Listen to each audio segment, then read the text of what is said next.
Well, look at here. What is this? What is this? It's a radio show? Oh, yeah, it is. It's been a while. Welcome in on this Tuesday. I was TCBing yesterday in the all-American city of Tupelo, Mississippi. More on that in a bit. We were TCBing, taking care of business. And back with you today here in the Bureau, the Mississippi Farm Bureau Insurance Studio. Mississippi Farm Bureau Insurance. Go with the home team. They are your home team at Farm Bureau Insurance all across the great state of Mississippi. Your hometown heroes, that's your local Farm Bureau Insurance agents. You have transfer portal news, incoming, outgoing. Wake up! Wake up! That's not all we have. Well, what else do we have? Oh, I know what we have. Have y'all seen or heard about this Netflix documentary deal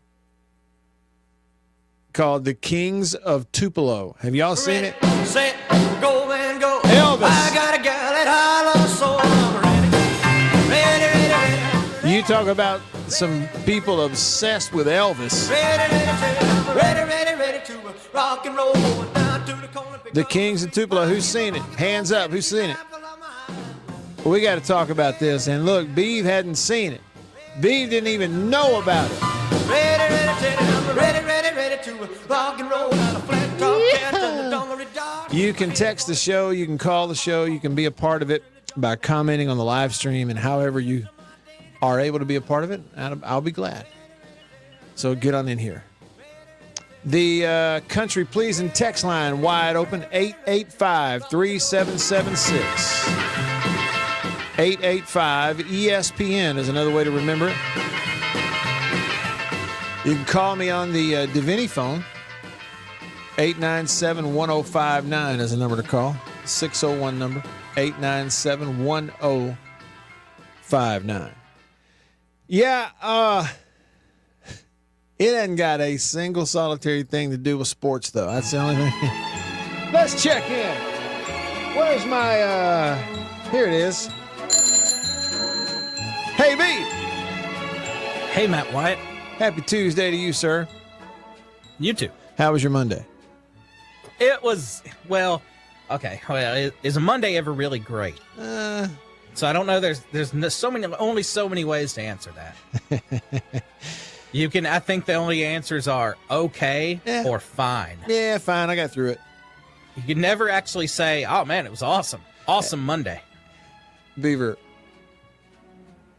how do you feel if somebody comes up to you and they go, looks like somebody's got a case of the Mondays? Mm-hmm. You know, that's one of the funnier parts of that movie, by the way. Yeah, that I can still appreciate because it shows me 24 years later, or 25 years later now, that you remember and still quote Office Space. Gosh, so I'm for it. Beaver, that is so true. Think about it. The movie Office Space is one of the most quoted movies. It's one of the most quoted movies. It's just nobody gives it that credit. Nobody does it sort of consciously. It's almost subconsciously. We quote it. We don't give it credit as one of the most quoted. Am I overstating it? I don't think I am. No, I don't think so. All right, so you got Case of the Mondays. You got the Jump to Conclusions mat. It's a mat with all these conclusions on it. Have you seen my stapler? Right. Here's one I still use when someone says something that I think is really dumb, like a bad idea. Yeah. I don't know if you remember this part.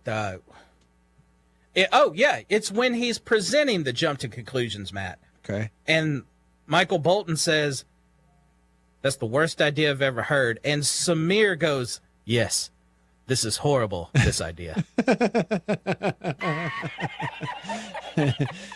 Yeah, it's like a little bit of a rearrange of the English language so that you can agree without saying the exact same words, right? One step further of the rearrange and you're Yoda. Yeah, this is horrible, this idea. That's a great one, Office Space. So you didn't have a case of the Mondays. Did Jake have his show yesterday? Yeah. Okay. Was it all transfer portal or bowl game predictions or betting lines or just curious what it was? Did you pay attention? No. It's hard to remember what goes on for 3 hours there. So I'm going to say a little bit of all of that. All the above. Hey, I tell you, of the several things that I was involved in yesterday, I tell you what I did get to see last night, Beaver, was the end of the year football banquet for Tupelo High School. The church that we go to in Tupelo First Baptist, they have a big sort of, what would you call it? Like a multi-purpose area, kind of with a stage and right next to a kitchen where they cater a lot of events and, host a lot of events. And then there's a contemporary worship service there on Sunday mornings and Wednesday night service and Sunday night. So it accommodates a lot of people. It was a really neat venue for it. But so they hosted it, and it was postseason for the 7A state champs. And one of the guys talking told them they are he looked at them and he goes, "You are the best football team in the history of Tupelo High School." And see, Tupelo had another state champion back in 92, but that team wasn't undefeated like this one was. So I thought, well, that is pretty cool. And then got to rub shoulders with some of their better players. That big running back who's committed to state, J.J. Hill, he is absolutely built like, I don't know, he's built like an SEC linebacker playing running back in high school. Nobody could tackle him. And had a big, tall quarterback who's going to App State and everything. I got to see that. That was neat. Got to see the trophy, big gold trophy. Everybody wanted their picture with it, and that was pretty cool. But I can't get this thing out of my head, Beaver. I'm just going to be honest with you. Okay, I'm coming to texts and comments. Hunter and Hog Jow, I got y'all's texts. I'm coming to you on the Country Pleasing text line. But I can't get this documentary thing out of my head. Here's what happened back on Friday night, Beaver. Mary Liddy had an event to go to herself, and so Annabeth and I kind of had a date night, and we planned it that this would be our date night. We would pick up food that we both really like. Instead of going somewhere and sitting down and eating it at the restaurant, we'd take it out, go back home, and the date was to sit and watch this thing that everybody up here is talking about. Okay? And it takes a while to watch it. It's 3 parts, and I want to say each part's maybe close to an hour. The Kings of Tupelo. What I have to know is, see, here's another thing, Beav. All right, you're there in the metro. You'd never heard of it? Is that right?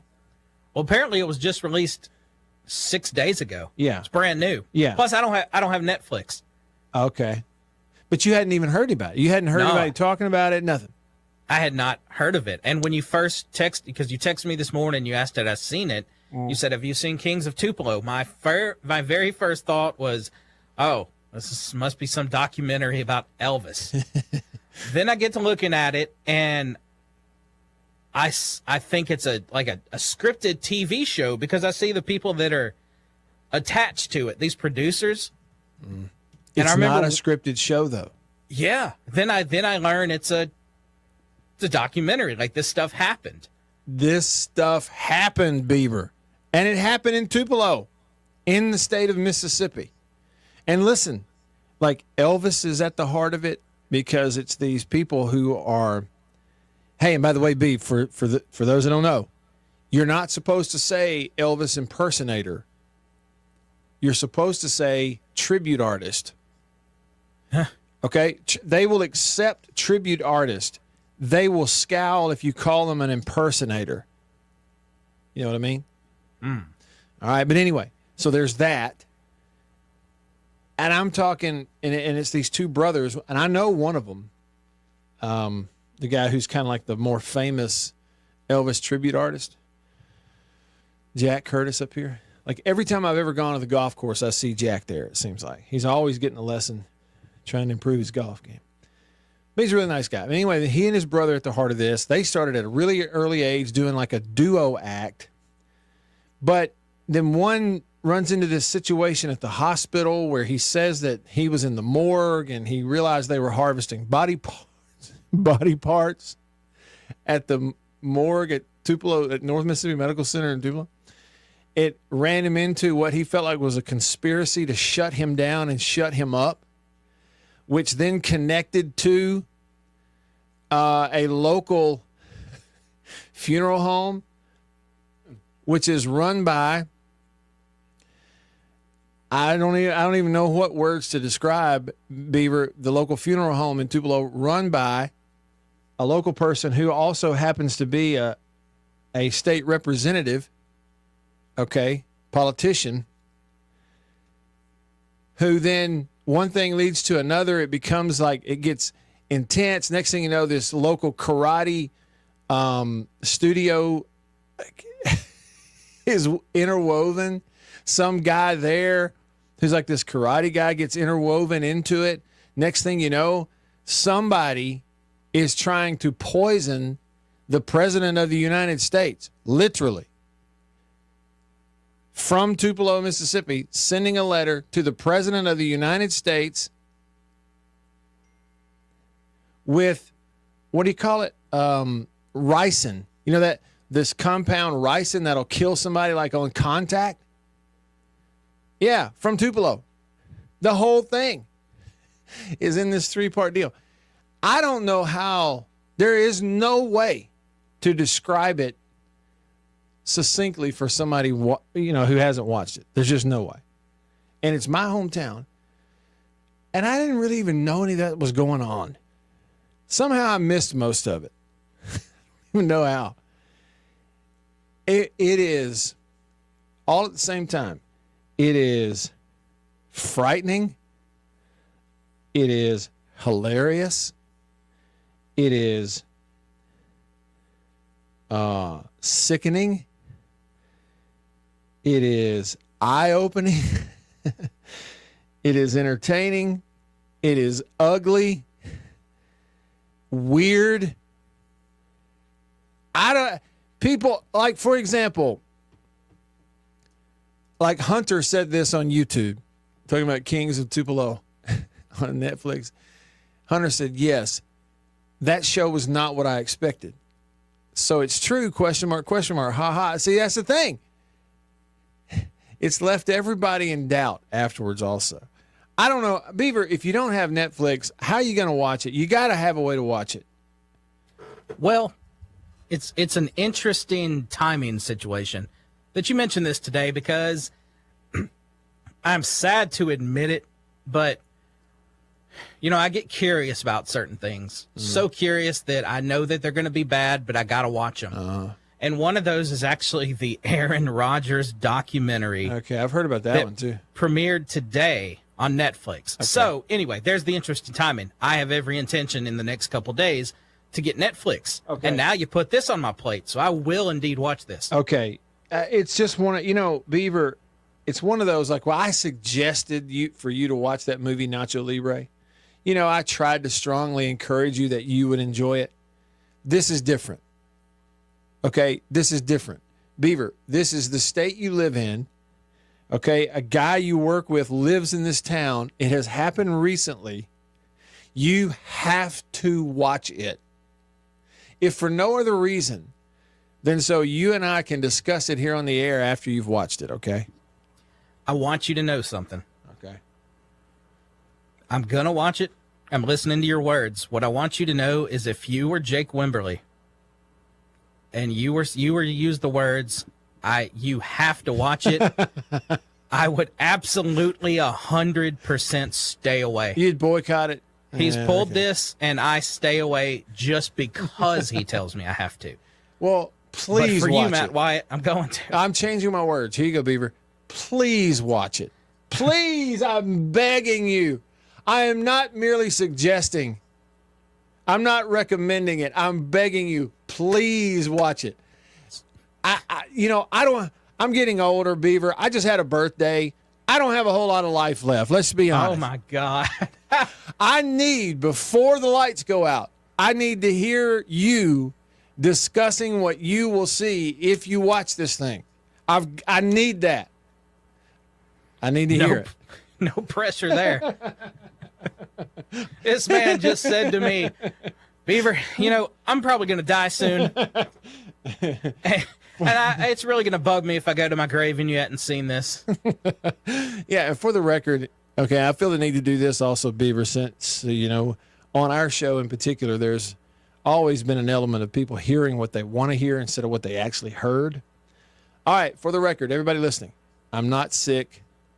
I'm not dying as far as I know. I mean, we're all dying to a degree. It's coming. I'm just saying it's not imminent right now. I was only saying that to drive the point home with Beaver. You got to watch it.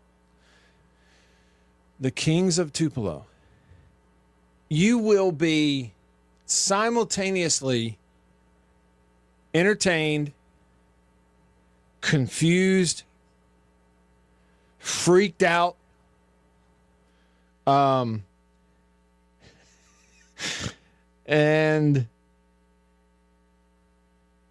what else? That's about it. That's about it. He's good. I mean, what in the world, man? And let me just say this too, for the record, for those that have watched it. I think Hunter saw it. Yeah, that's that guy. Michael mentions on YouTube. He said Steve Holland. Yeah, he's in there. And he mentions a scene from Breaking Bad. Walter makes ricin from beans. I think that's what was going on. For the record, not at all indicative of the greater Tupelo or any town in Mississippi for that matter.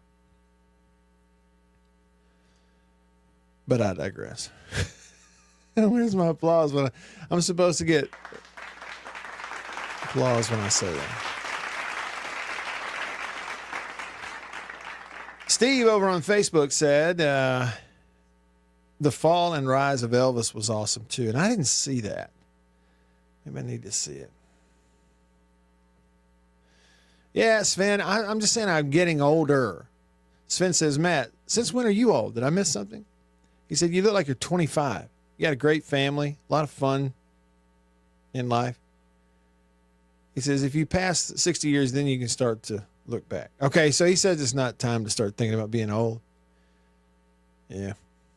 Here's the thing about me, Sven, and I partially have this opinion myself, but I've been told this by loved ones, friends and loved ones close to me who would tell me the truth, that when I shave my face, when I keep my face clean shaven, I look 20 years younger. As soon as I let it grow out a little bit, I look 20 years older. Boom, just like that. Are y'all that same way? Like, why does a shave make such a big difference? I guess maybe it's because my beard is turning white. How old are you? Yeah, it's turning white. Steve commented on Facebook. He said, new quarterback, what do you think? Need linemen on both sides of the ball. Yeah. So here's what we'll do. We'll cue that up next. Here in 2 or 3 minutes, we come back, kind of really get rolling. Long, inauspicious intro to this particular show on a Tuesday. That's all on me. But yeah, quarterback, what's his name? Croman from Florida State is going to go to Mississippi State. He was a highly rated kid or whatever. Yeah, that's good. More competition, the better. You got an old guy in Chapin who's trying to get healthy. You got a new guy coming in who they signed out of high school from Noxubee County who's a tremendous looking athlete in terms of length and what you would hope a guy looks like when he runs and throws. Then it's a matter of does he make it happen at the next level, but they got him coming in there. He's probably your future guy. And then this cat coming in is going to transfer in from Florida State who's got some ability, or at least they said he did. I've never watched him play, so I can't really speak to it yet myself. But it just adds to the competition in the room, Steve. That's what I would say. for state. You know, their program is in a position where everybody's got to elevate. It's for me, it's about 60% of the immediate improvement they got to go on is new people. And judging by, they've done some pretty good work. It looks to me like they've had a bunch of players off their roster get in the portal and leave. Very few of them have actually landed on their feet somewhere at D1 or FBS level, like 3 or 4 of them have, but a whole bunch haven't. Meanwhile, State's got some transfers coming in from some Power 4 places, like this guy at different positions. So about in terms of flipping their program overnight like they want to do, about 60% of it's going to be putting new people in there, but the other is going to be the people they have and whoever's there themselves improving and kind of elevating. And the way that you spark that is every position has this heated competition going on to earn the playing time, to earn the starting jobs and earn the PT. And quarterback is the same way. I would never guarantee somebody they've got a job at quarterback in the offseason. We'd go all winter, spring, summer, leading up to like 2-a-days with everybody competing their tail off to try to win the job, because that's only going to make them all better. More on that, more of what you think, your texts, your comments, all coming up. We're just getting started here in the Bureau on this Tuesday. Stick around.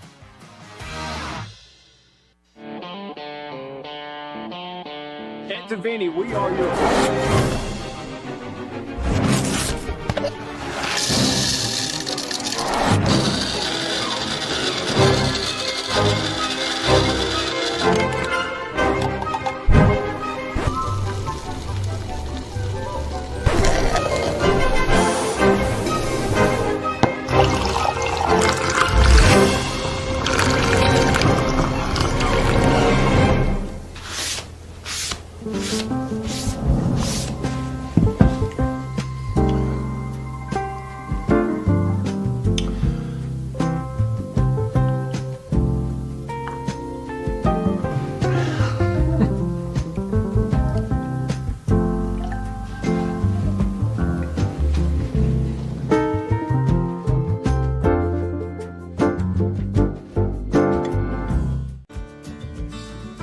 I was born and raised in Greenville. I've always called Greenville home. This is where I, was raised, went to high school, graduated high school, worked all my life here, leading up to going to college. So even when I moved from Greenville, I always told people, they asked me where you're from, I always said I'm from Greenville. I have mother, father, brother, niece, aunt, all live here in Greenville. So this is home. This is where I, live, and I've just always called it home. Small town, I feel like I could walk in any place tomorrow and know 2 to 3 people in there. It's small town. Someone's on the side of the road broken down. Hey, you need a boost, flat tire, you need help changing it. That's just kind of, what I love about this area, the blues and the food and everything that comes along with the Mississippi Delta that I love. I tell people all the time, my business cards have my cell phone number on them for a reason. Insurance doesn't happen from 8 to 5. When you need me, it's going to be after 5. It hardly ever happens where you have a wreck, get pulled over, need an insurance card, wind blows, shingles off your roof. All these things happen, and it's typically after 5. And so the ability for someone to call me, get in contact with me, text me, ask me a question, and that's what it's about to me, is helping the people that we serve, is taking care of people, and them knowing that they can count on me whenever they need me. I am Brian Street with Farm Bureau Insurance in Washington County, and we are your home team. Y'all have heard me talk about Murray West and murraywest.com. They made the hat that I'm wearing. Got the Natchez Trace logo on it. I've told you a little bit about what they are. Contract embroidery company here in Mississippi. Started back in 1996, family owned. They do a phenomenal job, and I got to go visit their place up in New Albany. Let me show you a little bit about it.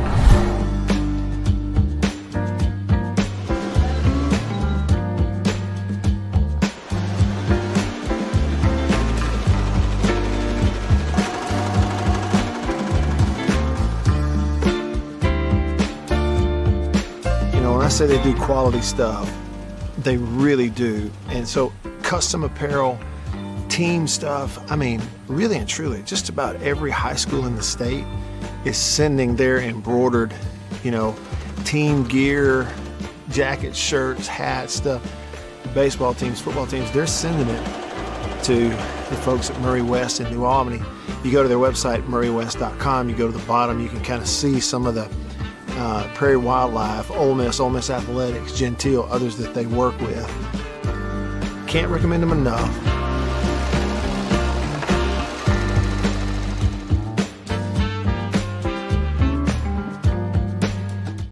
Losing again. You're going to hear about them all and get to talk about it with Matt Wyatt right here, right now on the Zone 105.9 and worldwide at thezone1059.com.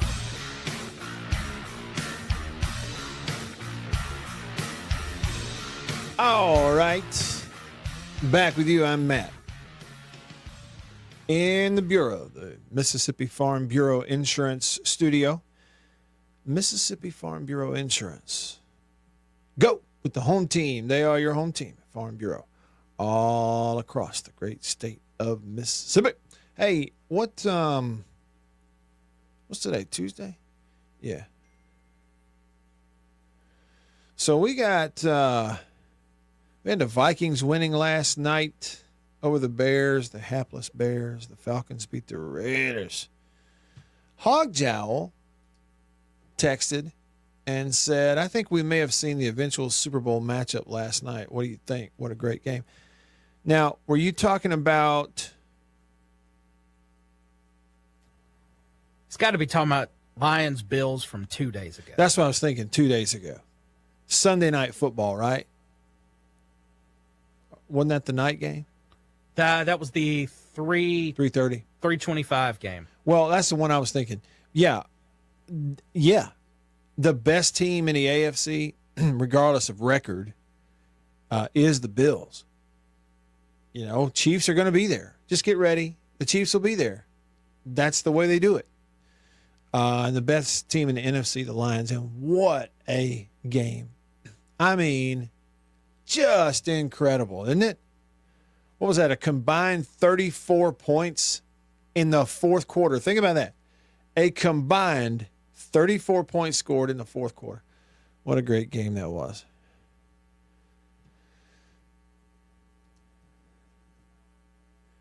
Look at Hunter here. All right. We're about to dive into this. Hunter texted me earlier on the Country Pleasing text line.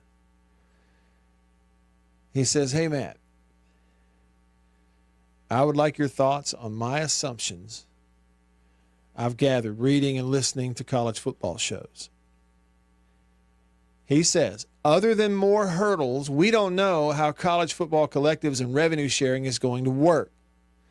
Look at LSU. Their coach asked the fans to raise $1 million, and he would throw in $1 million if raised. Look at Coach Gundy at Oklahoma State. Yep, pay cut, restructure. Coaches are going to have to take a pay cut in order to have the roster they want. And then Hunter said, once collectives are here, state laws will be the deciding factor. Who can outbid the other? The answer is, we don't know how it's going to work. Signed, Hunter. Okay, and here's what I think, Hunter. They're going to kick it in July that there's a cap on revenue share, and everybody's going to agree that $20 million at every school is what is owed by the Power 4 schools back to their athletes in terms of revenue share. Okay, so there will be people who will look you in the eye and tell you, there's your salary cap, there it is. Okay, there's your cap. But here's what we know. There is no law enforcement. There are no police. Okay? So beyond the rev share, do you honestly think, that Texas A&M, when they shell out the allotted and agreed upon $20.5 million in rev share money back to the athletes, that if there's some high 5-star who needs an extra $1 million to convince him to go to Texas A&M. They're not going to round up an extra $1 million and pay him that somehow to get him to come to Texas A&M. So don't let anyone look you in the eye and tell you that is a cap, a salary, quote unquote, cap coming in this whole pay for play stuff going on in college athletics this year. It ain't. Okay. The idea that it is as naive as it gets. So there's one fact of the matter. The other fact is what you just pointed, or another fact is what you just pointed out. And I'm going to pull a muscle or a tendon in my shoulder here, patting myself on the back, because I've been talking about this for a long time. The days of 10 and 12 and $15 million contracts for coaches, that's gone. Those days are gone. The end. And you may look up and go, well, I mean, Dan Mullen at UNLV just got a $15 or $17 million contract. Not only that, I mean, it's that over 5 years or whatever it is. They're paying him like $2 million a year to coach UNLV. He made more that his second year at Mississippi State 15 years ago. Now, I know UNLV versus SEC a little different, but they have money. Okay, but what I'm telling you is nobody in this pay-for-play environment that we have in college sports now can justify or will justify spending that kind of money on a coach when there are plenty of qualified coaches who will do it for less. That we are on the other side of the apex. You know, picture the old mountain climber on game on Price is Right back in the day. Oh, and he's climbing a mountain on one side. Well, the coach's salary mountain has been peaked, and it's coming down on the other side, period, all over the place. Why do you think Brian Kelly at LSU would do what he did? Well, because they lost 3 or 4 games this year. They didn't even sniff the playoff after they spent all the money they did spend on players to come there this past year, and the pressure is on. Got smoked by Alabama at home. And as much as we love our Ole Miss brethren in this state, who they really, really desire to be LSU's rival, they're not. Go to Louisiana. I know lifelong diehard LSU fans are friends of ours who live in Baton Rouge and outside of Baton Rouge and an hour away from Baton Rouge. And they will tell you every year when they play Alabama, the people in Louisiana go berserk. There's schools. I know one person who they have a cheerleader at a local. One of their daughters is a cheerleader. The one huge fundraiser this is right. I'm talking about a stone's throw across the river there in Baton Rouge, and at their school, the one big fundraiser they do every year at that school is the week LSU plays Alabama. And it's kind of just a fun thing, but the kids go around and put Alabama signs in all the yards in all the neighborhoods. And for a small donation, they will remove the Alabama sign from your yard. And that's their one big fundraiser for the year. Ain't got the thing to do with Ole Miss. What LSU cares about is playing Alabama. And their people care about it the most. Whether we understand it or not, I just told you the truth. And they got embarrassed. Brian Kelly and his Tigers did by Alabama this year. The pressure's on him. Guess what he knows? If something doesn't happen quick, like real quick, there'll be no contract extension the next time it rolls around. There'll be no contract leverage. He knows it. His bottom line's going down. It ain't going up. Ask Jimmy Sexton. He knows it. So what do? You offset that. You're the first in the country, Brian Kelly at LSU, to step out here and go, hey, y'all, if you'll raise a quick $1 million, I'll match it. Now, I know the language is a little iffy, right? He said he'd give it to the foundation. And you go, was that collective? Yeah, well, okay, whatever. Of course he's willing to give back. And then you get this today, Hunter. Excellent point, because you get this today. Here it is. I'm looking at it right here. The official Florida State football account on X, Florida State and Mike Norvell have agreed to a restructured contract that includes a $4.5 million contribution to help launch the Vision of Excellence initiative. Learn more about Vision of Excellence and how you can contribute clicking here. #NoFamily. Oh, look. I told you and I told you and I told you and I told you from day one. And these coaches going back 3 years ago and these ADs were going out here to these fan events and imploring you as fans to give your hard-earned money to fund their roster. And legally, there was nothing and never has been anything to stop any of them from giving their own money to kickstart the collective. Every $7-8 million coach was using this idea of NCAA rules to protect them from having to put their own money in the pot. Well, all it's going to take is one coach who goes, you know what? No, there's nothing to stop that. I can give it's my money. I can give it to whoever I want to. To heck with NCAA rules. I don't care what their rules say. They don't enforce them anyway. They can't enforce them because they're not legal. All I got to do is threaten a lawsuit, and they'll be gone. They'll back off. They'll disappear. Brian Kelly, Gundy, now Norvell, Florida State. Watch what I'm telling you, Hunter.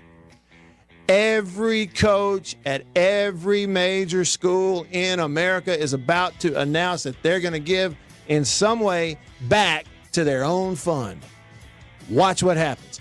And I guarantee you that by the time this rev share starts kicking in, all the contract numbers are going to go down. You've already seen the highest paid coach in college football. You ain't going to see it. Those numbers are coming down. Good point. Might even make more sense. I don't know. All right. What do you think? Stick around.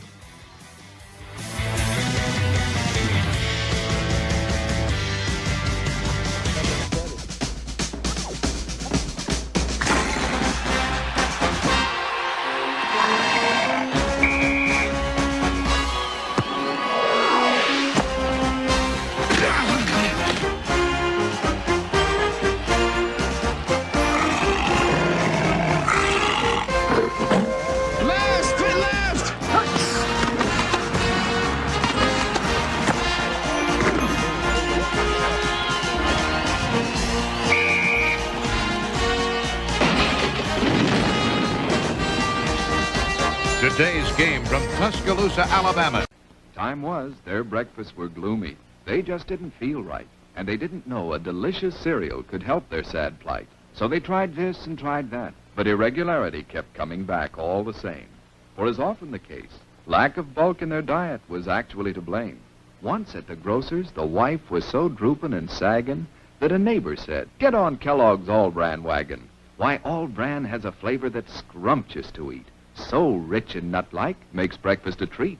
And of course, Kellogg's All-Bran can help you each day to youthful regularity, the dietary way." "Well, it might do some good," said the wife with a sigh. "Guess I'll get some All-Bran and give it a try." Soon, breakfasts at her house were happy and bright, for delicious Kellogg's All-Bran set their day off right. Yes, All-Bran supplies all the bulk in your diet, you see, that you may need for youthful regularity. And no half-brand cereal possibly can provide this help as surely as Kellogg's All-Bran. A delicious, non-habit-forming aid to your diet. You're sure to like All-Bran. Just buy it and try it. Get on the Kellogg's All-Bran wagon with the best bran in the land. The cereal that tastes grand, the cereal that's All-Bran, a breakfast treat that can't be beat. Be a regular guy and climb aboard the All-Bran wagon. Eat Kellogg's All-Bran.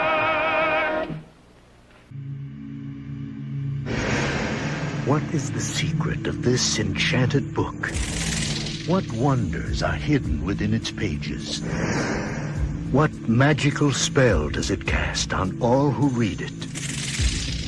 What is the secret of the never-ending story?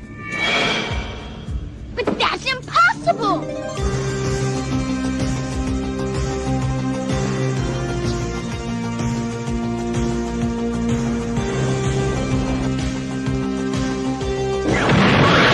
You will enter a world where a young boy's imagination becomes a vivid reality.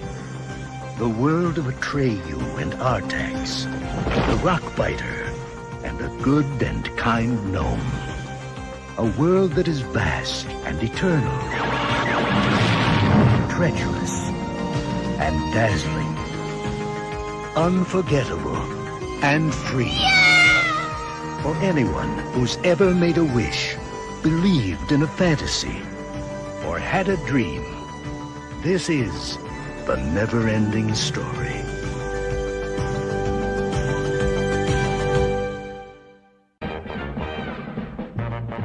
It's a new thing, it's a fun thing, it's a swing wing. It's a what? It's a swing wing, it's a wing wing. A brand new grand fun thing. It's a what? It's a swing wing. A fun thing. And now it's your favorite store thing. It's a what? Mazda announces some great news for truck buyers. Right now, you can beat the already outstanding value of the $67.95 Mazda SE5. Introducing Mazda SE5.com.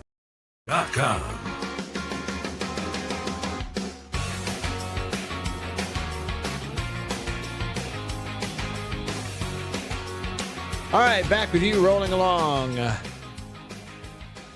Yeah, Sven earlier on YouTube, he said, let's talk state. I think he's tired of me talking about everything but state. Hunter said, I need to do some research on the new quarterback, former 5-star, and he's 6'5". Yeah, big kid, he's a highly rated prospect. And, if you did like direct comparison, maybe a little taller than Van Buren. I guess they're the same age, right? Van Buren, due to the situation at State, will have played a little more football right now. And I still believe that Van Buren is a future star. I think he's the kind of guy who's going to start wherever he goes and is going to be a big-time player. I really believe that.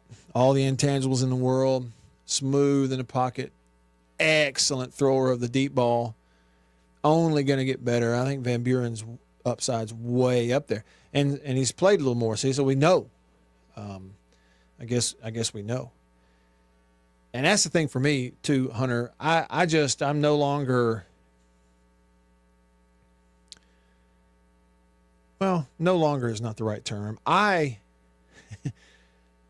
am less apt to really pay attention to what somebody's grades are on a player when they were coming out of high school. Like even now or in the past. If I get a chance to look at them myself and see a little video, then that's usually just good enough for me. Because one thing is you go, okay, there's this guy in the transfer portal who is a former, 5-star recruit, and now he's transferring. Okay, well, he's been in college for 2 years since they rated him a 5-star recruit. And maybe he was big, tall, and strong and excellent in high school and advanced and really good and a strong arm and all this and played well, and he's highly recruited, and plenty of coaches have evaluated him as a college talent, and they want him and all that. Okay, but that was a year or two ago, and he's been riding a bench. Okay, and, there are players out there that are going to their second school. There's some that are going to their third school. Well, the problem with that is, good and well, they haven't really been coached hard. They can't. It's impossible. There's no way. So whatever development you would normally think that highly talented player would go through by the time he's 2 years removed from high school, he hasn't. So I want to see it first before I just automatically believe somebody's good because they told me how many stars he had beside his name. And the prime example of that, and I know there are exceptions to every rule, but this is an example. This isn't an exception. Is the other guy at Florida State, that 𝐷𝐬𝐬𝐬𝐬𝐢𝐬𝐬𝐢. Best I could do there. You know, all world. Every now and then would make a play and you go, oh, okay. Yeah, I see. I see what they saw. That size, that kind of arm. But Lord, he was sloppy this year. You know, footwork was terrible. Therefore, no accuracy, consistency. You know, winding up, throwing 100-mile-an-hour fastballs with his feet out of position to a shallow cross on a mesh, hit the guy in the head, boink, ball goes up in the air, it's picked, and, you know, you miss wide open stuff. And then every now and then you throw that far side comeback and zip it over there like you're Peyton Manning or something. You go, okay, well, he's got the ability, but he ain't coached, man. He's either not coached or he hasn't allowed himself to be coached because he's fundamentally awful. And what are the results? You see what I'm saying? So for him, I'm not poo-pooing any of it. What I'm saying is, in this pay-for-play, wide-open transfer portal era, where you've already got 6,000-something people in the transfer portal, about 3,000 and something from, you know, FBS. I'm just not going to sit here and believe what somebody else tells me about them until I see it for myself. And if that means I got to wait, well, I'll just wait. Well, so-and-so recruiting service said he was a 5-star. I don't care what he said he was. They said 𝐷𝐬𝐬𝐬𝐬𝐬𝐬𝐬𝐬 was too. He was awful. Awful. Looked like me out there. Terrible. I don't care what he was rated. Big deal. So what? Let me tell you what else these recruiting services do. Not only do they rank these individual players, and we live on it, 3 years later, the guy's transferring to his second school. He's still living on what his high school rating was. Well, so what? The other thing they'll do is rank an entire recruiting class. Find me a bigger waste of time than that in this era. So-and-so signed 25 players on early signing day, and they're ranked number 1 in the country. Okay, well, talk to me exactly 1 year from today and tell me how many of those players have now transferred to another school.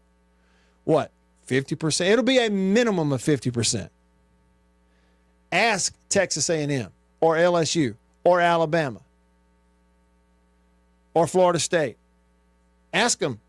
Yeah, it'll be a minimum of 50% of transfer in a year.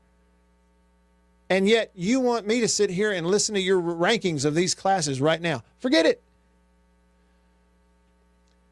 So I'm not poo-pooing. I'm glad. And if a team is bringing in a whole bunch of transfers, look at Ole Miss. They're an example. State is trying to be an example of that this year.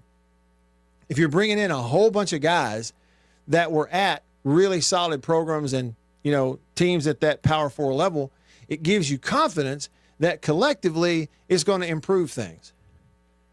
But that's only about 60% of the whole improvement deal. You got to get them there, and then they have to be able to be coached. They have to be coached, and it has to take. It's like getting all the ingredients together to make biscuits. It ain't doing you a whole lot of good just sitting on the counter. Well, we got to mix it up and actually cook and apply some heat and some pressure before we actually have biscuits.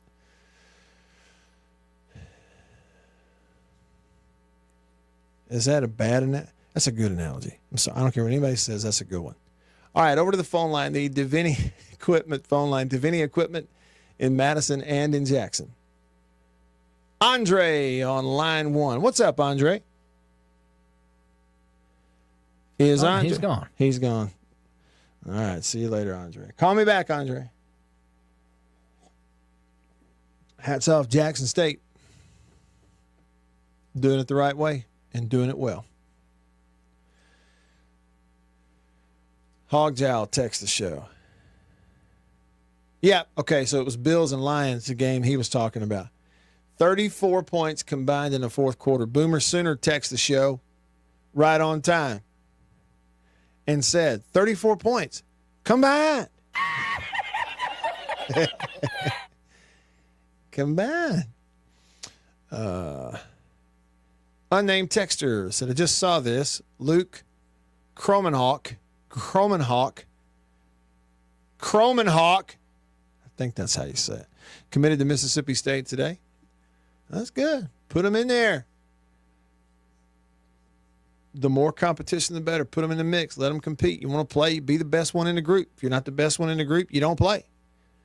Well, if you don't guarantee me a job, I'm gonna. All right, see you. Next. I could never do it. I couldn't do it. I would never be able to coach in this era. I just wouldn't be able to do it. It'd be like, man, everybody Matt tries to recruit winds up going somewhere else. Yeah, because he tells them the truth. Guaranteed playing time. No. It doesn't work that way. All right. Troll Tide texts the show. He says, Matt, coaches and athletics directors, presidents, etc., might have contributed to themselves sooner, but they probably had to finagle a way that it would be tax deductible. Says, I wonder if their contribution to their church will be as great or more. Woo! Troll Tide. Stepping on some toes.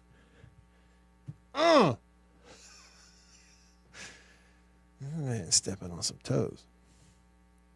Jason out in Flagstaff, Arizona says, I was hoping State would, what? Miracle into the John Mateer sweepstakes. That kid was a monster at Washington State.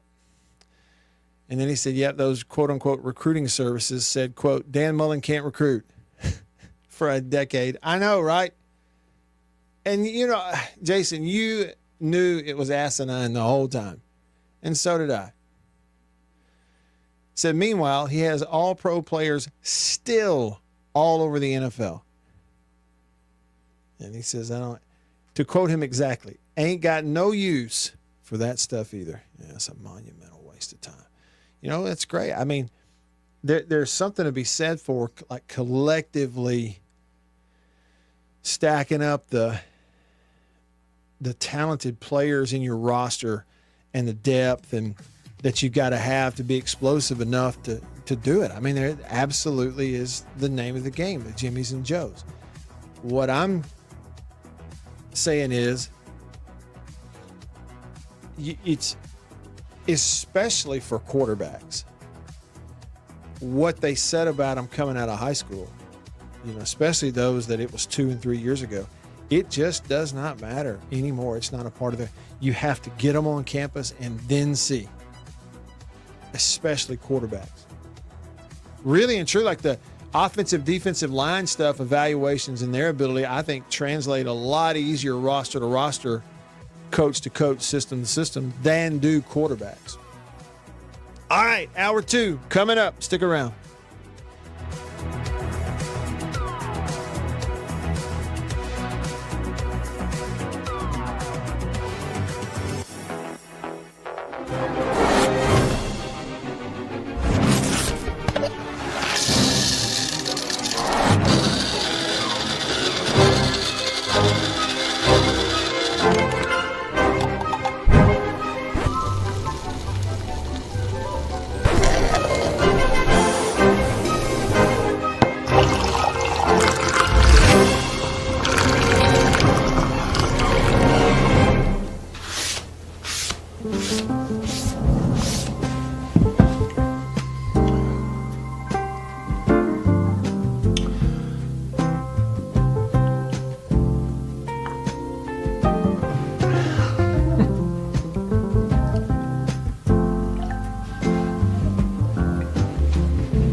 I was born and raised in Greenville. I've always called Greenville home. This is where I, was raised, went to high school, graduated high school, worked all my life here, leading up to going to college. So even when I moved from Greenville, I always told people, they asked me where you're from, I always said I'm from Greenville. I have mother, father, brother, niece, aunt, all live here in Greenville. So this is home. This is where I, live, and I've just always called it home. Small town, I feel like I could walk in any place tomorrow and know 2 to 3 people in there. It's small town. Someone's on the side of the road broken down. Hey, you need a boost, flat tire, you need help changing it. You know, that's just kind of, you know, what I love about this area, the blues and the food and everything that comes along with the Mississippi Delta that I love. You know, I tell people all the time, my business cards have my cell phone number on them for a reason. Insurance doesn't happen from 8 to 5. You know, when you need me, it's going to be after 5. It hardly ever happens where you have a wreck, you know, get pulled over, you know, need an insurance card, wind blows, you know, shingles off your roof. All these things happen, and it's typically after 5. And so the ability for someone to call me, get in contact with me, text me, ask me a question, and that's what it's about to me, is helping the people that we serve, is taking care of people and them knowing that they can count on me whenever they need me. I am Brian Street with Farm Bureau Insurance in Washington County, and we are your home team.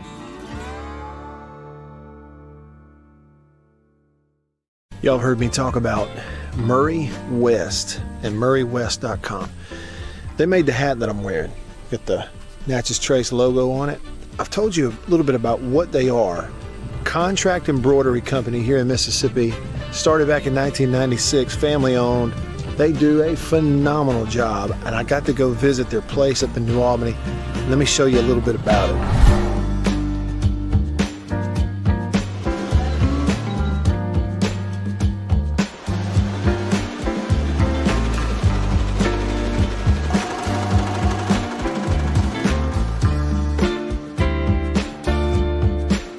I say they do quality stuff, they really do. And so custom apparel, team stuff, I mean, really and truly, just about every high school in the state is sending their embroidered, you know, team gear, jackets, shirts, hats, stuff. Baseball teams, football teams, they're sending it to the folks at Murray West in New Albany. You go to their website, MurrayWest.com, you go to the bottom, you can kind of see some of the Prairie Wildlife, Ole Miss Athletics, Gentile, others that they work with. Can't recommend them enough.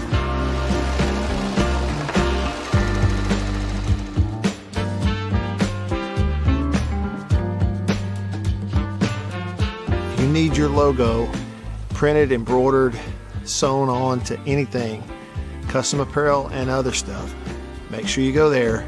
Murray West, you can find them online.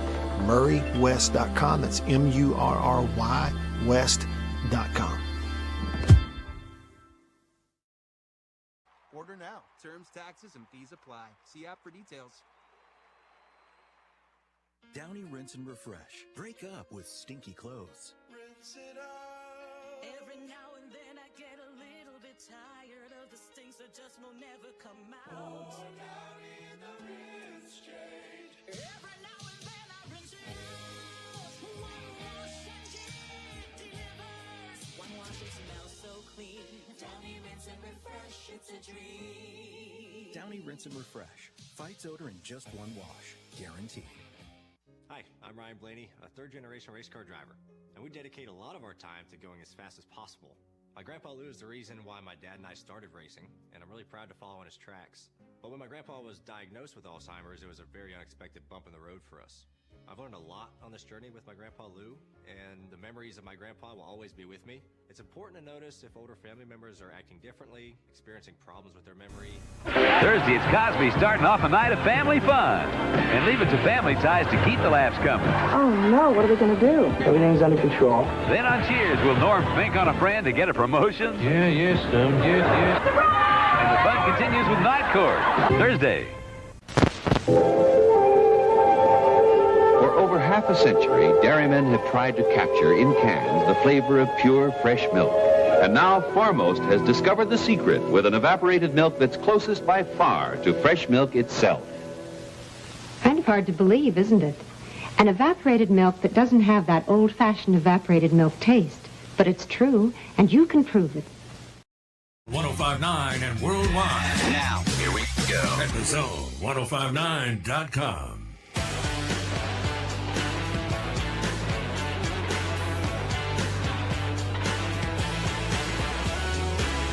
Here we go. All right. right, hour number 2. Off and running with you. I'm Matt in the Bureau, the Mississippi Farm Bureau Insurance Studio. Farm Bureau, go! With the home team, they are your home team at Farm Bureau Insurance all across the great state of Mississippi. I'm Matt. Beaver is here. Therefore, we have a show because he's here. But you're here, therefore, we have a reason to have a show.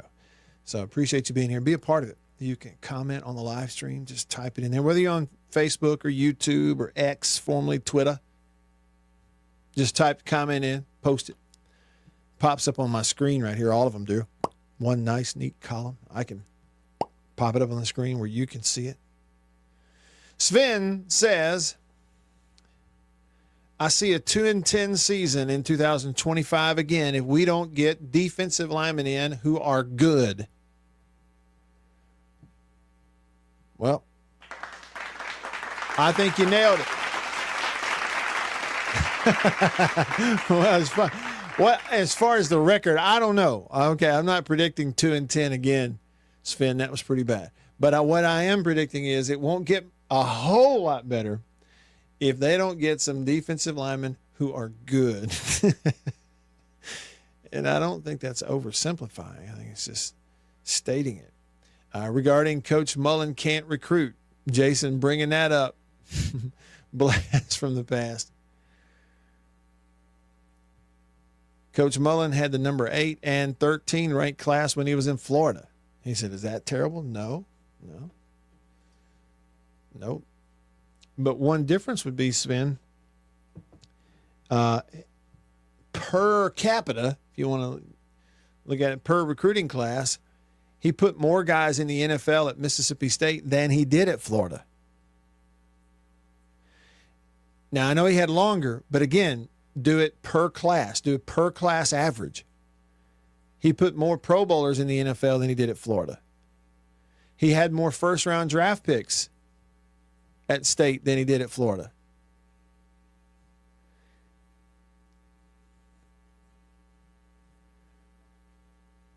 One thing that was happening, Sven, during those years is these bogus recruiting services were they were following names and brands as much as they were, actually evaluating talent. They weren't evaluating talent. You take the same kid, same stats, same school, same results, same height, weight, speed, everything back then. Let him commit to LSU, his rating goes up. Let him commit to State, it goes down. It's a fact. It's not an idea. It's not a conspiracy theory. It's a fact. So every class, just about every class Dan Mullen had at State in those years was underrated according to those idiots. Because that's what they were doing, was like manually underrating them. Run, tell them I said it. It's just the truth is all it is. He always could recruit because he would evaluate. He had the guts to actually trust his evaluation and roll with it. He happened to be right a lot. And it is also true that during that time, State had more resources than they were getting credit for. Same is true as now. There's some people saying State's broke, State can't spend what a lot of these other SEC teams can spend. Sure they can. They can. Now, they're never going to spend what the top 4 or 5 in the SEC are spending.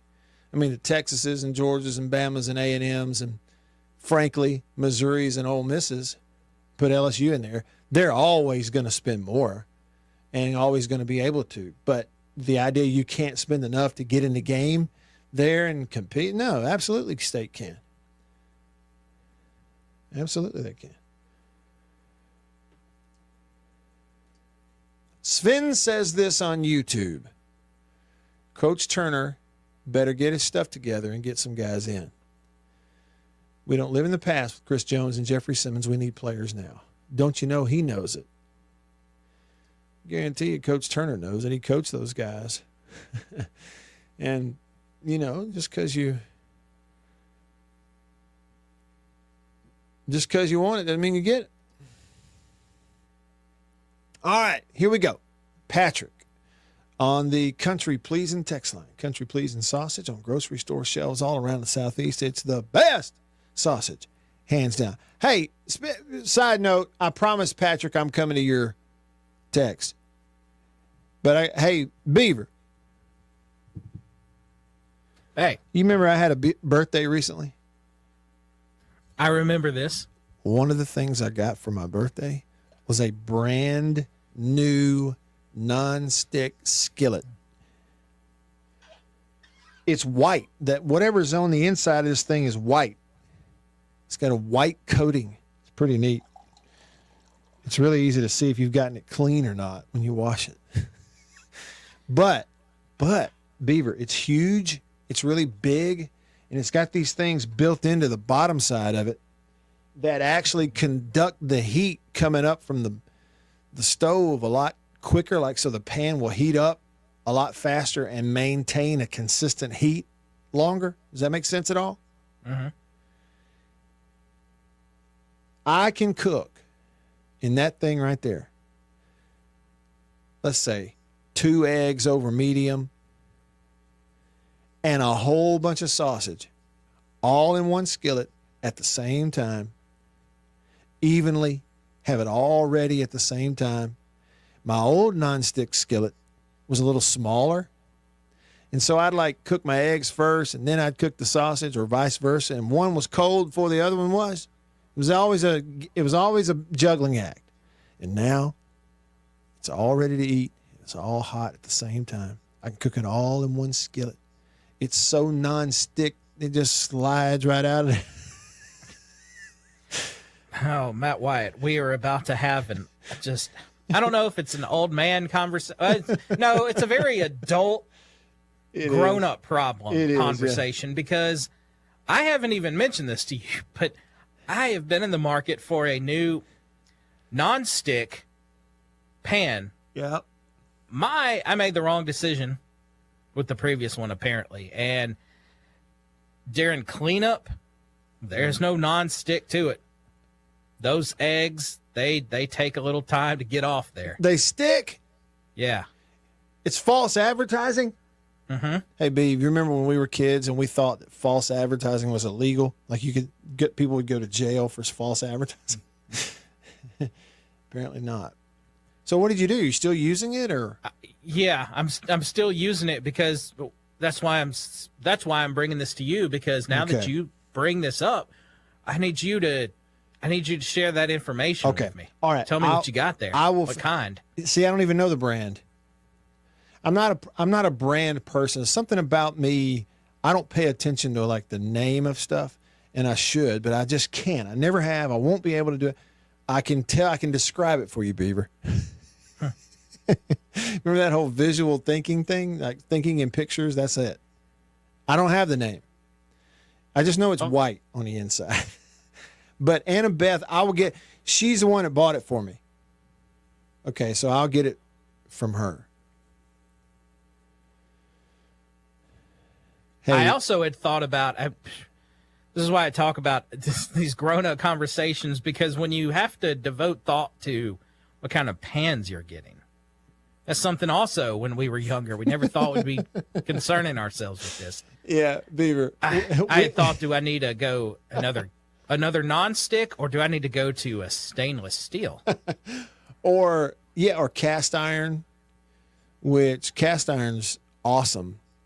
It's just, you got to get used to it, because if you're not really careful, Beaver, you will forget, and without a pot holder, something to protect your hand, you will grab the handle of that cast iron skillet and burn the fire out of your hand. I've done it. So, yeah, I know. Listen to us, Beaver.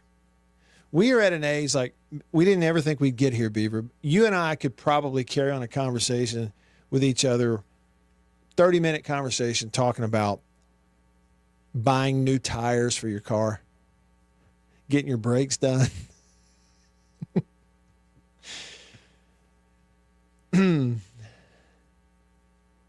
Whether you ought to get a weed eater, trimmer, the 4-stroke that you don't have to put the oil in the gas, or the old school where you have to mix the oil with the gas. That's us, Beaver. We're having those conversations. And when you were a kid, it was your dad, and you were thinking, how does he sit here and why is he interested in this crap? Yep. It's so boring. And here we are. 5 minutes, Beaver, on a big radio show about a new skillet. Hey, and right on cue, Steve knows what we're talking about. That new non-stick skillet, Steve on Facebook says, it's the gift that keeps on giving the whole year.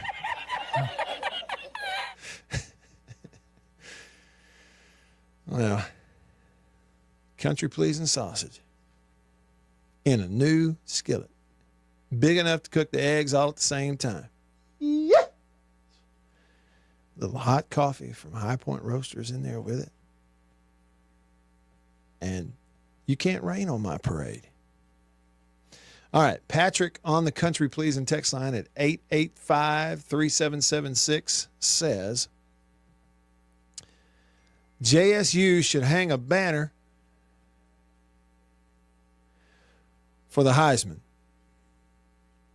Deion couldn't win the HBCU Natty with so much more talent than the current roster at Jackson State. I've stood on this from day one. Deion is not a coach. Well, Patrick, you know, here, let's just say like it is, okay? He has done a good job at Colorado. However it has worked, flipping a roster like 60-something players told to leave, 60-some-odd new ones coming in. A guy like Warren Sapp coaching his defensive line. His son is a legit quarterback.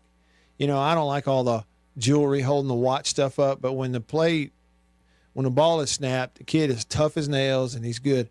You know, all that. But your point about what Jackson State can do and did do without him, it absolutely stands up. I mean, there is the evidence right in front of you. The job that T.C. Taylor has done there at Jackson State, without all the fanfare, without all the hoopla, you know, and sort of, I mean, just putting their head down. You go out and, you know, and I think probably, Patrick, I am an example of someone that was guilty of really getting pulled in on the Deion stuff when he was there. And, you know, and thinking a lot of that was simply because of him. Man, what they did this year, they were dominant. And then go win the bowl game that he couldn't win the conference that he couldn't win. I just think you can't give them enough credit. And with what Coach Taylor and that program have done, nobody can argue with what you said about it. Lyle texts the show, again on the Country Pleasing text line. The number is 885-ESPN. You can text that number. Lyle says, I don't believe Georgia is actually spending as much as the top spenders in the SEC. Huh? Lyle, why would you say that? Like, what, based on what?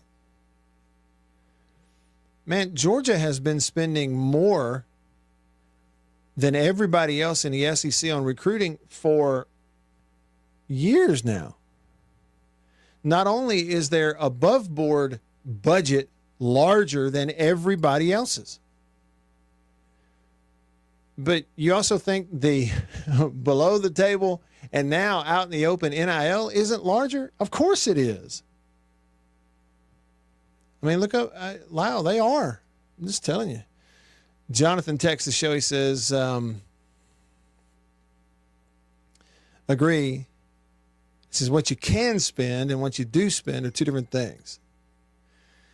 Said if each university spent what they could, Vandy would be beating up on folks year in and year out. Yeah, you know, I mean, maybe some truth in that, right? You know, I didn't read it, Jonathan, but there is an article over there on ESPN.com today about SMU on the college football page, and it's about their billionaire alums and how they got the death penalty, but now they're back from the dead and that whole thing. And I wonder where, you know, Vanderbilt had people who really coveted football. Could they do what SMU has done? You would think, I mean, they just don't. Maybe all them Vandy alums got the priorities straight. I don't know. Jason in Flagstaff said, didn't Dak's recruiting stars as a QB jump up from like 1 to 3 as soon as they found out LSU was looking at him at the last minute? Or was that someone else? Oh, man. Yeah. It's like back then, if you wanted to get some extra rankings and stars for some of your players, if you could just get LSU or Alabama to give him an offer. And they'd go, oh, we got to add, how many? Put some more stars on there. LSU wants him. For Pete's sake, we didn't think he was that good. Idiots. Yeah, okay, I'm with you. Tony said cast iron for the win. And I'd agree with that. Man, look. I was cooking something. Oh, I used to sear a steak and then cook it in the oven. Like I'd, sear it real hot on both sides, sear it on the outside and around the edges. Then I'd stick it in the oven, cook it a little while. And I used to do that in a cast iron skillet years ago when I was single. And one time I forgot. And I opened that oven. I reached in there and grabbed that handle of that cast iron skillet with my bare hand. And for the squeamish earmuffs, I left some of the skin of my hand on the handle of that cast iron skillet. Dummy. My dad always said, if you're going to be stupid, you better be tough. Mad Tiger texts the show. Matt, how about them Tigers? Can we hear some boom?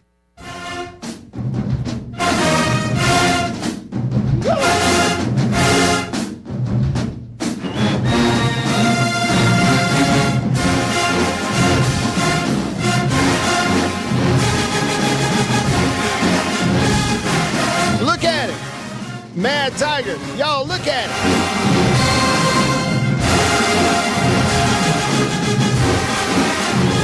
Mad Tiger is cutting a rug. Sing along.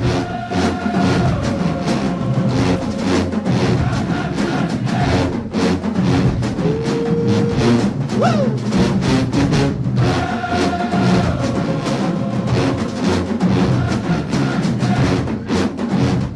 Champions, what does it feel like, Mad Tiger, to be a fan of a champion?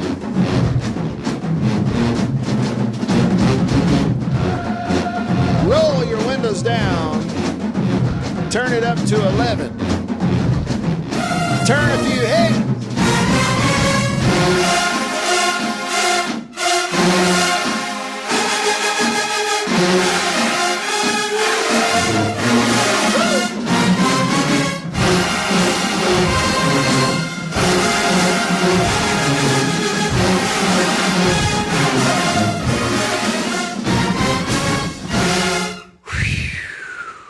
Son.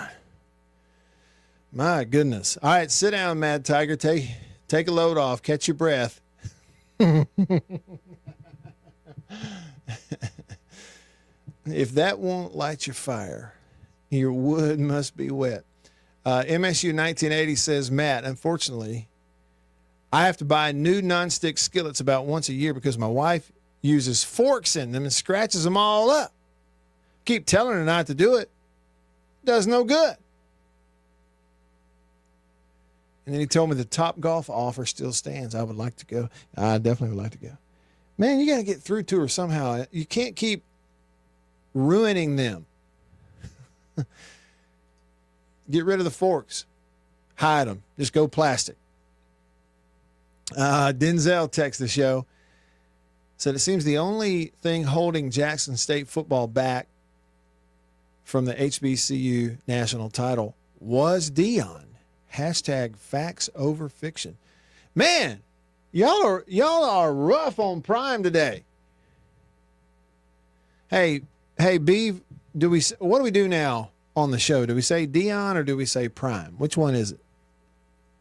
I have never once called him this stupid, fabricated marketing name. His name is Deion Sanders. He is Coach Sanders. I've always refused since day one to say this made-up marketing term. And you should too, Matt Wyatt. Okay. All right. Deion Sanders it is. Not even Coach Prime, Beav? No, Coach Sanders. My man. Just like every other coach we refer to. Coach Mullen, Coach Meyer, Coach Smart, Coach such and such, such and such. Coach Williams at Brandon, high school and college levels. Coach Shanahan at the 49ers. You go by your real name. Prime is not a name. It is not. It indeed is not. At least not officially. All right, rolling along with you in hour number 2. Stick around.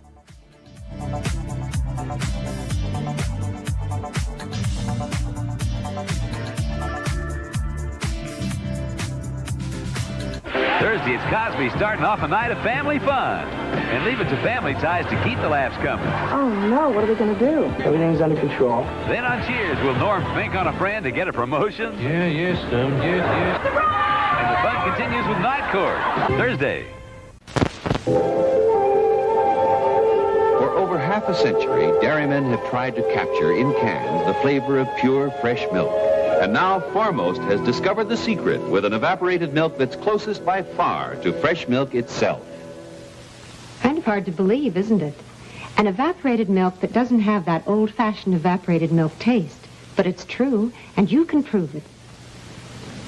You know how most evaporated milks taste in coffee. The flavor goes flat. But try Foremost. You'll see it's white, the way milk ought to look, not drab tan like other brands. And when you taste it, well, if you're anything like me, you'll never even know it isn't pure, fresh cream. You try it and see. That's Foremost, the closest thing in cans to pure, fresh milk.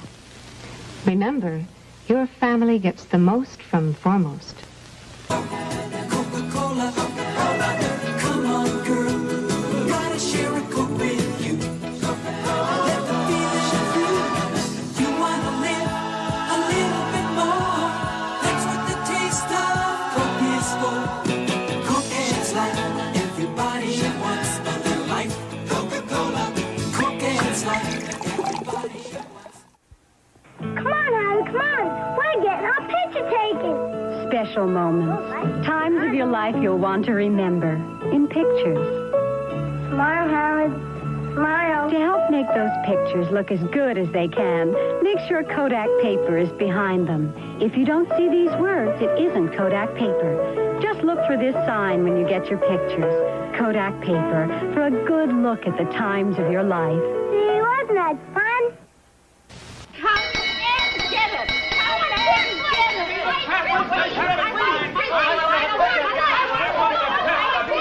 Stop the confusion! Stop the confusion! Everybody wants to get into the act with Kellogg's Variety Pack. Buster wants the cornflakes, Pop wants a pep. Mama loves the Raisin Bran, Mama is hip. Sister loves Rice Krispies, and there's Uncle Jack. He loves Kellogg's shredded wheat. Kellogg's makes it fun to eat. Breakfast with Variety Pack. Okay, folks, there's your favorite individual box of cereal, fresh from Kellogg's Variety Pack, untouched by human hands, except your own. That don't mean you gotta eat with them. Each individual box comes to your FOD, fresh on delivery from Battle Creek, right to your own dish. Yeah, Everybody wants to get into the act with Kellogg's Variety Pack. Yes, sir, Kellogg's Variety Pack. Here comes the one, the delicious one. Heinz is the big rich one. There's only one ketchup with this flavor pouring on. So thick, so rich, so second to none. Only one ketchup stands for this kind of thickness with this kind of taste. Heinz. Heinz is the big rich one. I love the rich, whole wheat goodness of Kellogg's Mini Wheats. But the delicious frosted side makes the rich kid in me open wide. The nutritious shredded wheat helps keep me on my toes. But the little ballerina in me thinks the taste steals the show. Kellogg's Mini Wheats, wholesome shredded wheat for the adult in you, great taste for the kid in you. So they're delicious and nutritious. The whole grain wheat really packs a crunch, but the delicious taste. And worldwide at thezone1059.com.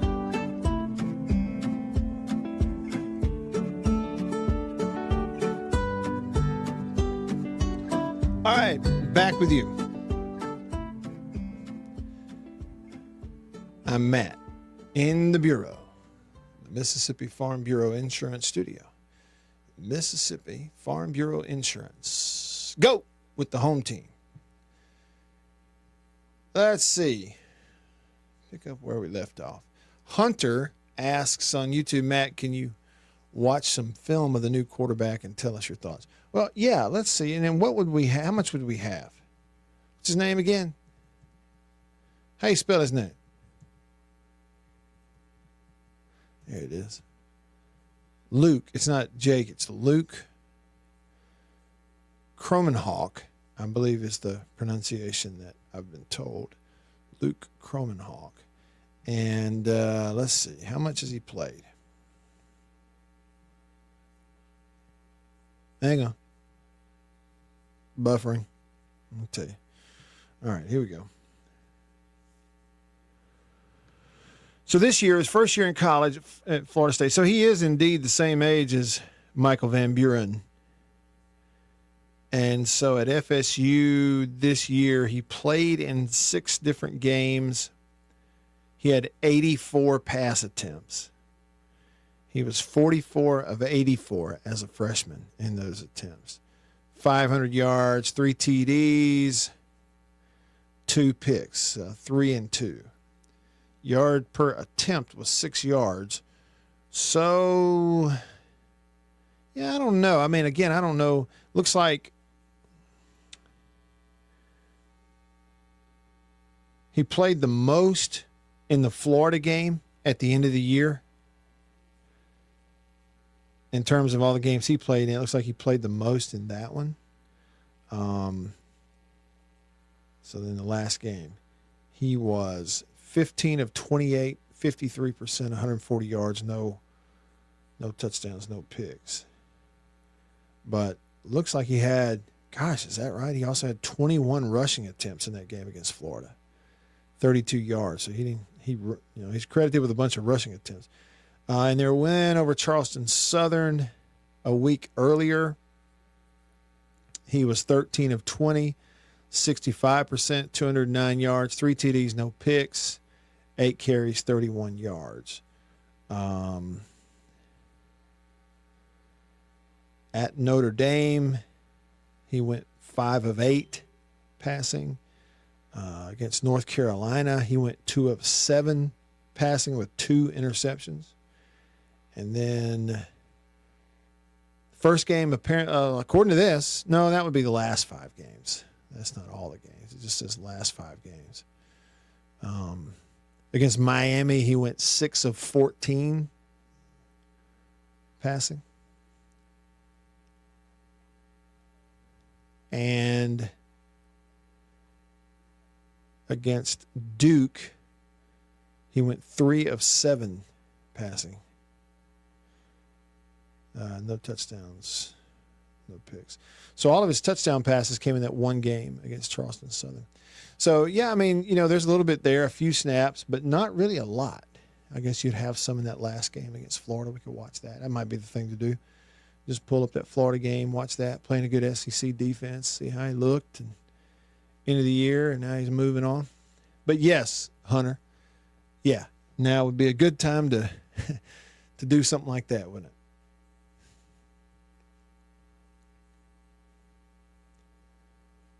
Sven enjoyed hearing the sonic boom. He said some sonic boom, always nice. That was Mad Tiger. He's a JSU fan. I bet they're still celebrating, don't you think? You know what time it is.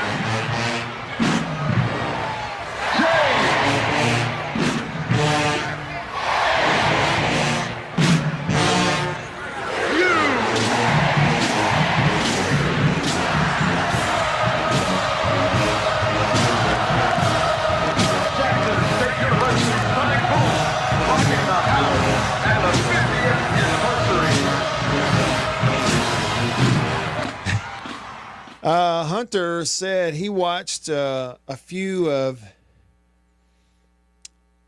Kromenhoek's throws against Miami. Said his feet need improvement, but he has a cannon. You know, a lot of young guys, that's the case. Like they're there and they're recruited because they have all this natural ability, but they have a long way to go. Yeah, it's just, I say a long way to go. It's just in comparison to older college guys, and at that level, they just, you know, they got to grow up. And that is the thing. I mean, Hunter, you're those guys, their accuracy, their consistent accuracy throwing a football comes from their feet. You know, footwork being good, and that's a coaching thing and a time spent in a system thing and all that. And there are very few guys that are good enough to just plug and play anywhere, anytime, snap their fingers, and everything just works like a charm. You know, there's very few guys that are that good.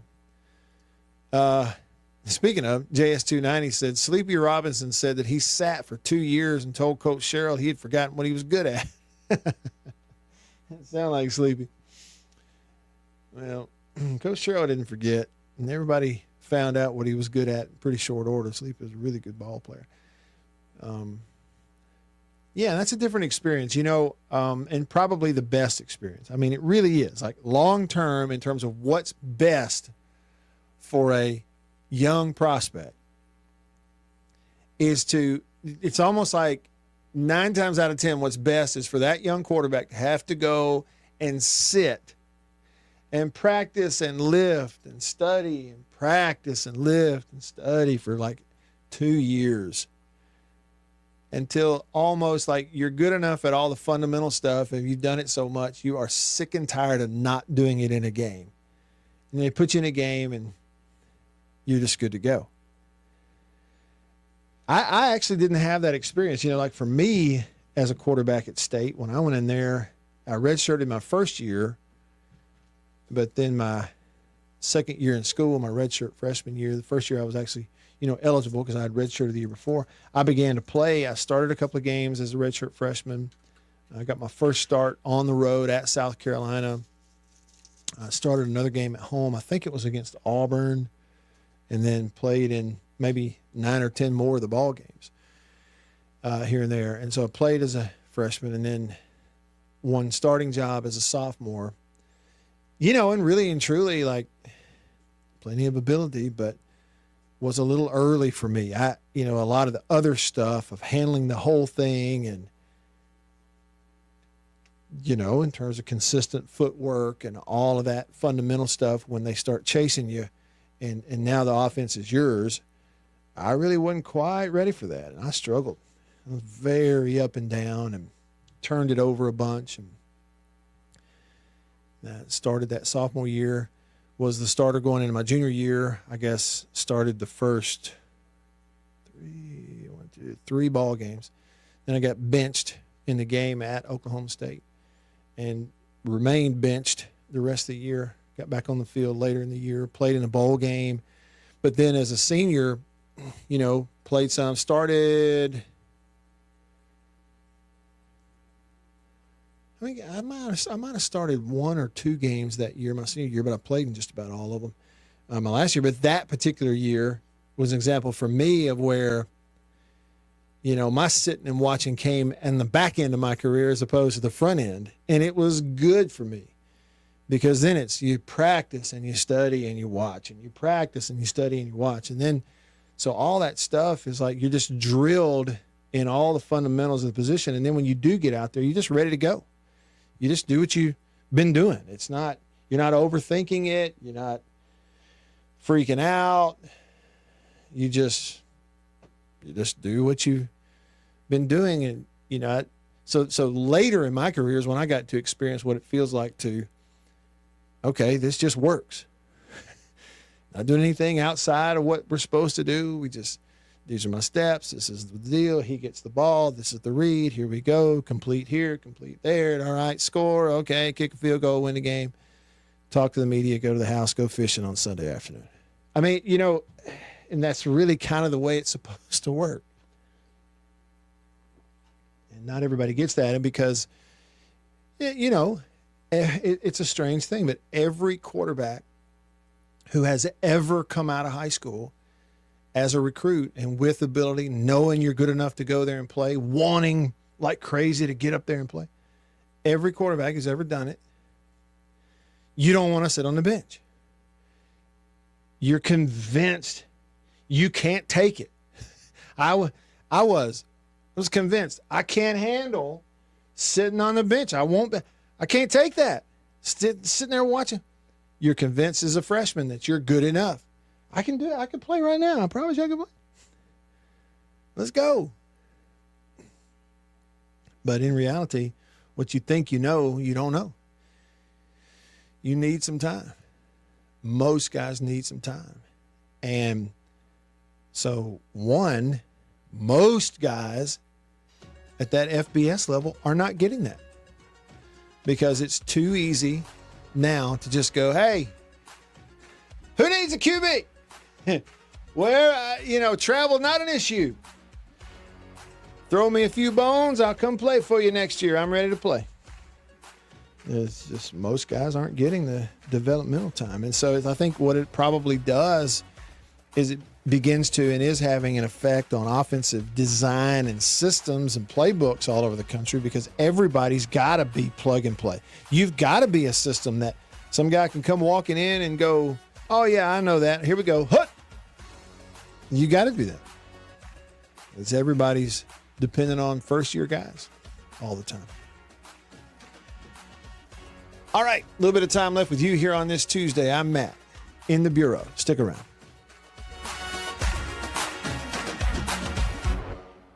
Getting direction.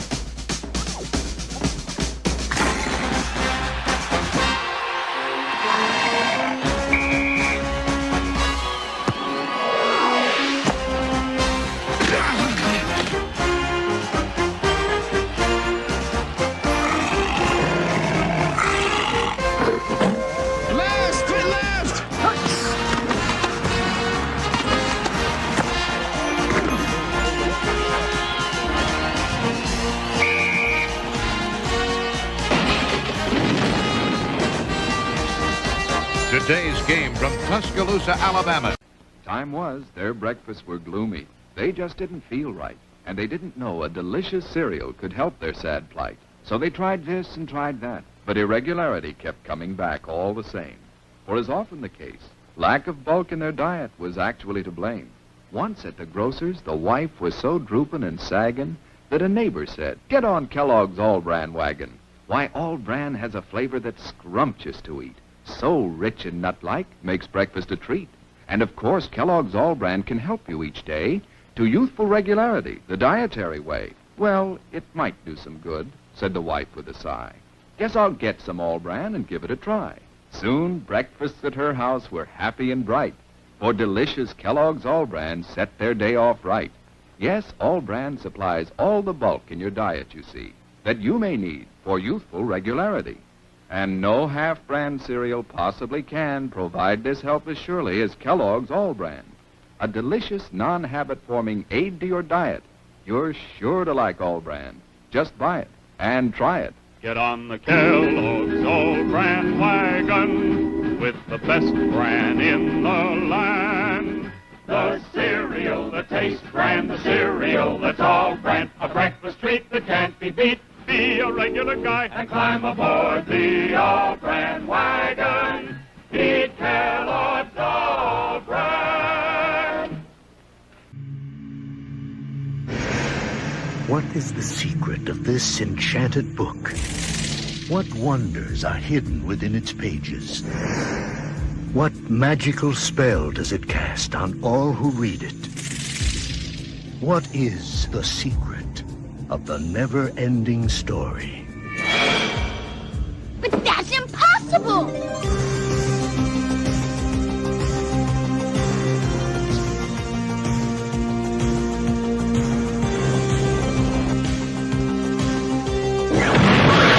You will enter a world where a young boy's imagination becomes a vivid reality.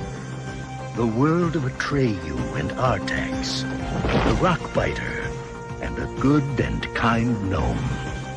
A world that is vast and eternal, treacherous and dazzling, unforgettable and free. For anyone who's ever made a wish, believed in a fantasy, or had a dream, this is the never-ending story.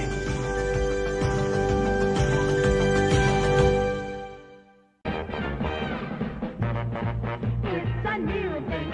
It's a fun thing. It's a swing wing. It's a what? It's a swing wing. It's a wing wing. A brand new classic grand fun thing. It's a what? It's a swing wing. A fun thing.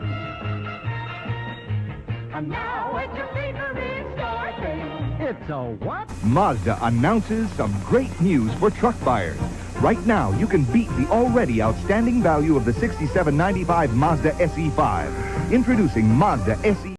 And worldwide at the Zone 1059.com.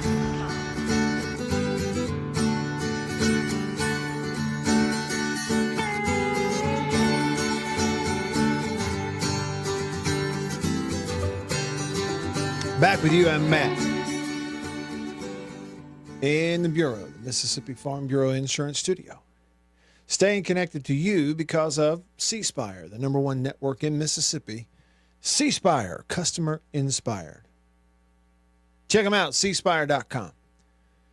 Deals right before Santa Claus comes and lands on your roof.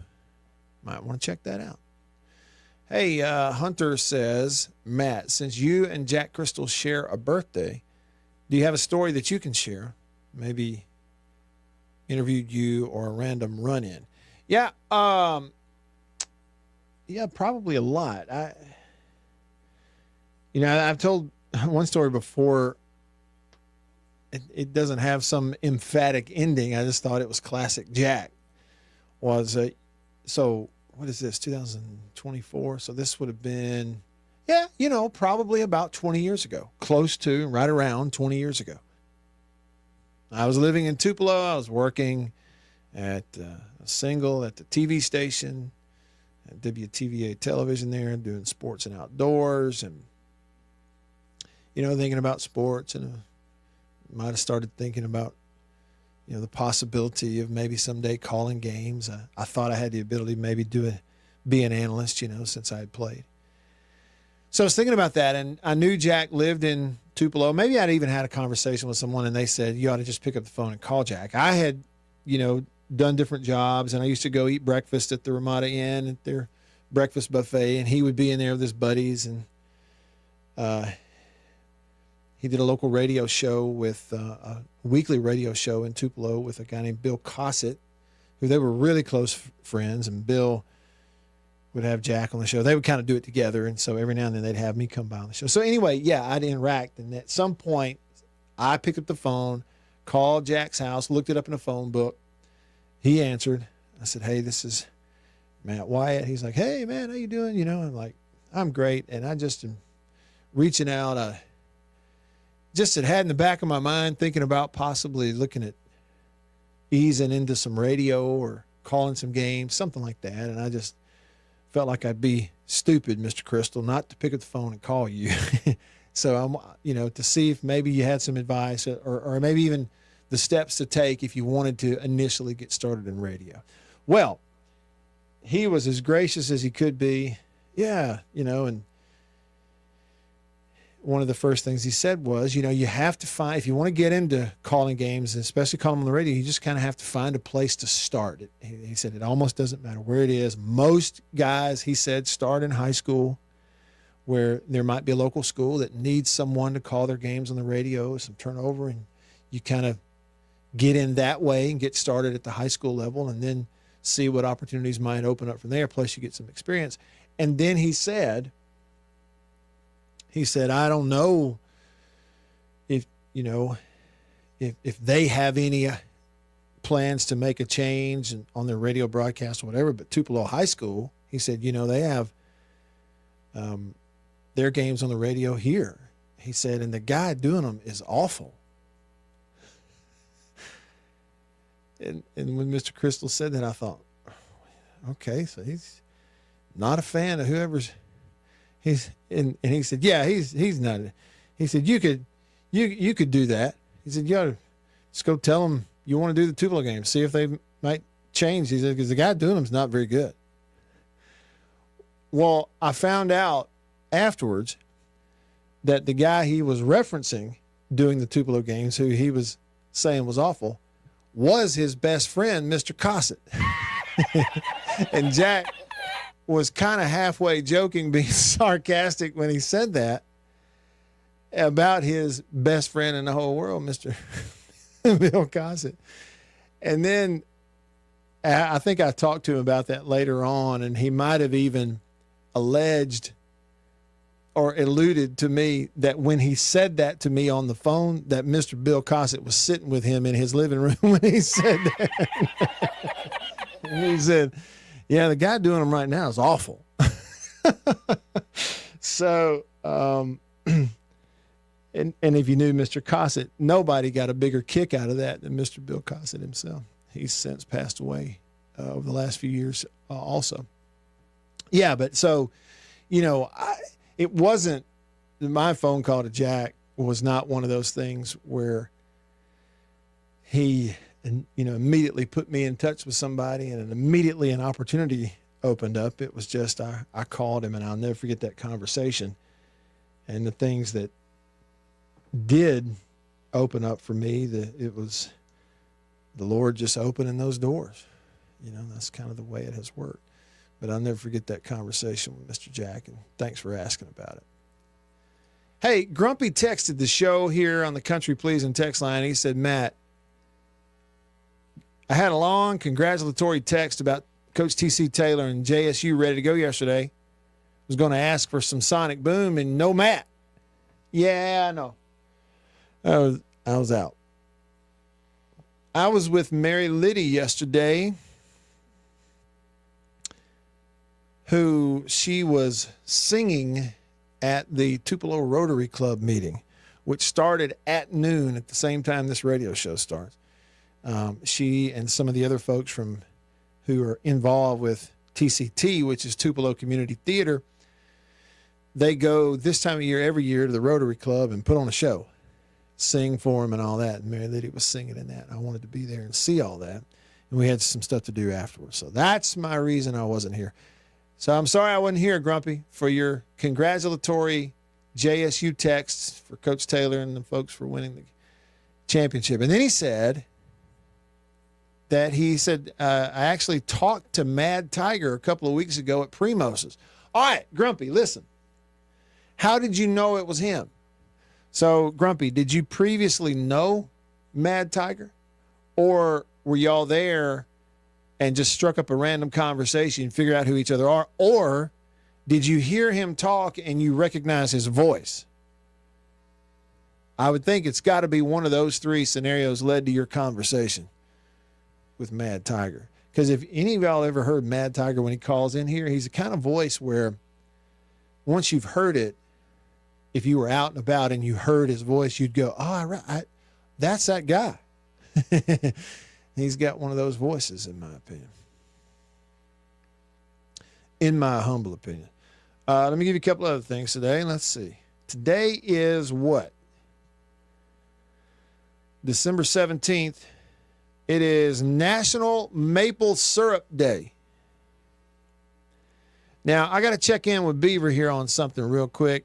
Beaver, if you don't mind, weigh in on this. How do you pronounce this word? S-Y-R-U-P. Syrup. Okay. Syrup. Yep. Syrup. How do you feel? How does it make you feel when a person in your vicinity says syrup? I knew that's where you were going. Syrup. Yeah, no, there's no need for that. Syrup. I really like some pancakes and syrup. When you hear someone say syrup, you know they're not from around here, don't you? I think Will Ferrell in the movie Elf, which, by the way, Beaver is 20 years old. How old do you feel now? But I think Will Ferrell in the movie Elf, when he said syrup, he said maple syrup. Syrup. Yeah, I think he did. Anyway, it's National Maple Syrup Day. Emphasis on the P. Have yourself some maple and blueberry sausage. Or, as Beaver likes to say, sausage.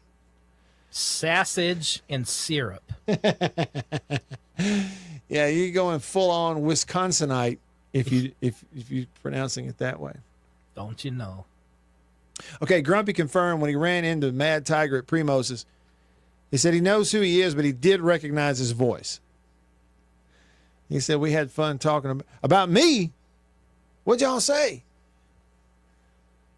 I hope it was okay. I hope it was okay. On this day in 1984, Dan Marino of the Miami Dolphins set an NFL season record for touchdowns with 48, completions with 362, and yards with 5,084 yards. Dandy Dan Marino, this day, 1984. And on this day, Beaver, in 1989, the first episode of The Simpsons aired on Fox. You know, of all the shows and things that you and I talk about, we never talk about The Simpsons. I've never really watched them. Well, another day, another time. They've been going for a while. Hey, fun show today. I enjoyed it. Good to be back after a day off. Be back tomorrow, same time, same place, here in the Farm Bureau Insurance Studio. Mississippi Farm Bureau Insurance.